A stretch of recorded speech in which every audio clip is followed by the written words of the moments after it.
كما نعلم جميعا تحتوي اللغة الإنجليزية على 26 حرف أو alphabet كالتالي: A for apple تفاحة،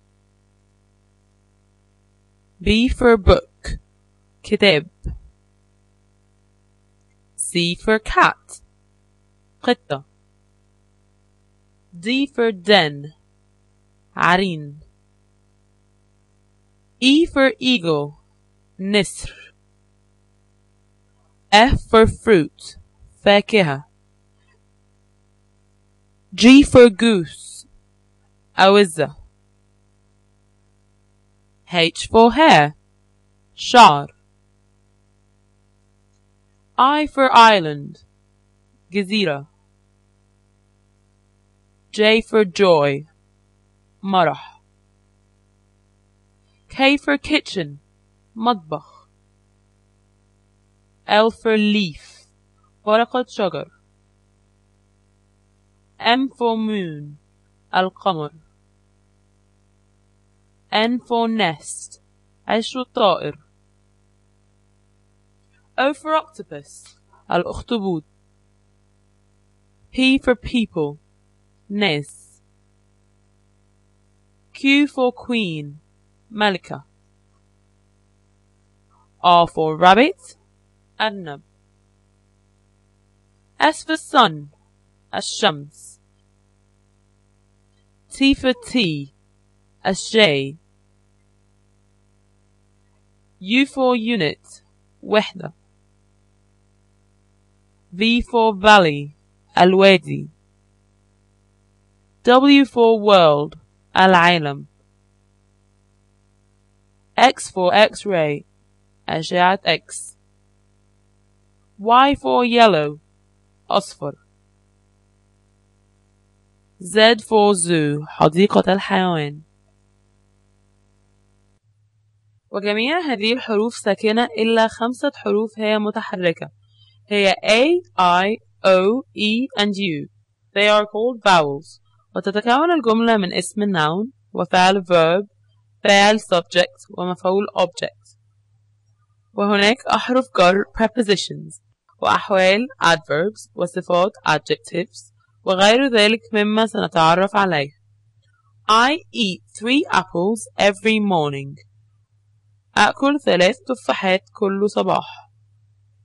هنا الاسم هو apple والفعل eat والفاعل I وباقي الجملة every morning.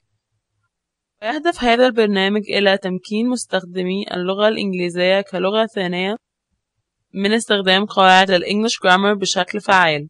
وسوف يقوم البرنامج بالشرح التفصيلي للنقاط التالية: 1. Types of sentences.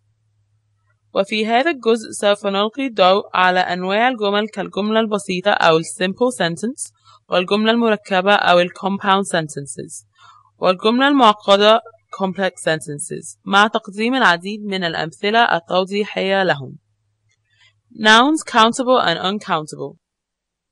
وهنا سوف نتعرف على الأسماء التي تعد والأسماء التي لا تعد، أو countable and uncountable nouns.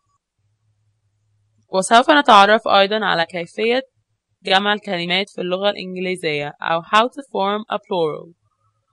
وسوف نقدم الكثير من الأمثلة التوضيحية التي تغطي كل النقاط الأساسية في هذا الجزء. Pronouns. وهنا سوف نتعرف على الpronouns أو الضمائر وكيفية استخدامها وبيان الفرق بين ضمائر المفرد وضمائر الجمع، والضمائر الشخصية أو personal pronouns، وضمائر الملكية أو possessive pronouns، والضمائر الانعكاسية أو reflexive pronouns، وغيرها من أنواع الضمائر. The articles. والarticles أو أدوات التعريف أو التنكير definite and indefinite articles هي من الأشياء التي تهم مستخدمي اللغة الإنجليزية كلغة ثانية. وسوف نتعلم كيفية استخدام أدوات مثل the, an, a عن طريق العديد من الأمثلة الموضحة لهم. Adjectives. وتحتمل adjectives أو الصفات العديد من مستخدمي اللغة الإنجليزية نظرا لما تحتوي جوانبها من غموض، وخاصة فيما يتعلق بالcomparative أو superlative adjectives. هنا سنبذل كل الجهد لإزالة أي غموض وبيان كيفية استخدام adjectives. adjectives، ونستعرض هنا ال adverbs أو الظروف وتعريفها ووظائفها في الجملة، وسوف نتعلم المزيد عن أنواع ال adverbs واستخداماتها المختلفة وكيفية تكوين ال adverbs أو formation of adverbs. tenses، وسوف نشرح بالتفصيل ال verbs أو الأفعال وبيان الأزمنة المختلفة كال simple tenses أو الأزمنة البسيطة وال perfect tenses أو الأزمنة التامة وال future tenses أو أزمنة المستقبل.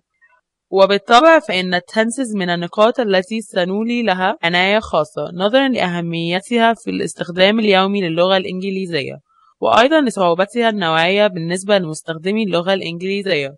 وأيضا سوف نتعرف على الأفعال القياسية regular verbs والأفعال غير القياسية irregular verbs، وسوف نلقي الضوء على special finites والتي تسمى أيضا بالauxiliary verbs أو الأفعال المساعدة be, have and do.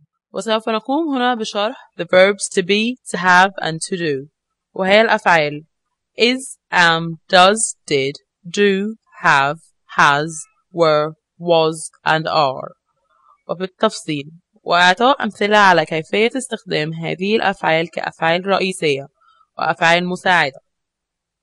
modal verbs تسمى أفعال مثل could, can, would, should, shall, will بالmodal verbs، وسوف نتعرف على كيفية استخدام كل فعل وأمثلة توضيحية لذلك.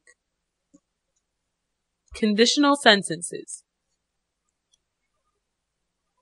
وهنا سوف نتعرف على if الشرطية وبيان حالاتها المختلفة أو cases واستخداماتها، وسوف نقدم هنا العديد من الأمثلة التوضيحية لبيان كل case وكيفية تطبيقها عمليا في المحادثة اليومية.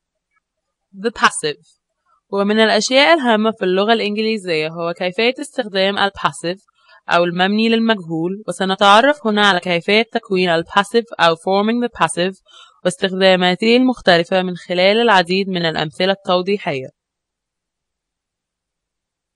reported speech، وهنا سوف نتعلم ما هي ال reported speech أو الكلام المنقول عن الغير والتغييرات التي تطرأ على الأفعال والضمائر وغير ذلك عند استخدام reported speech، وسوف نلقي الضوء على أنواع مختلفة لل reported speech وبيان استخدامها.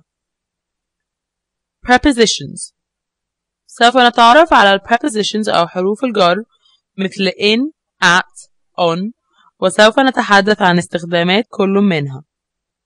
وختاما فليس الهدف من هذا البرنامج معرفة قواعد اللغة الإنجليزية أو استخداماتها فحسب، ولكن تسليط الضوء على كيفية الاستفادة من هذه القواعد عند استخدام اللغة الإنجليزية وخاصة في مجال المحادثة أو conversation. وفي نهاية كل نقطة من النقاط الموضحة أعلاه سيكون هناك exercises أو تمارين لبيان كيفية تطبيق قواعد الجرامر بشكل فعال.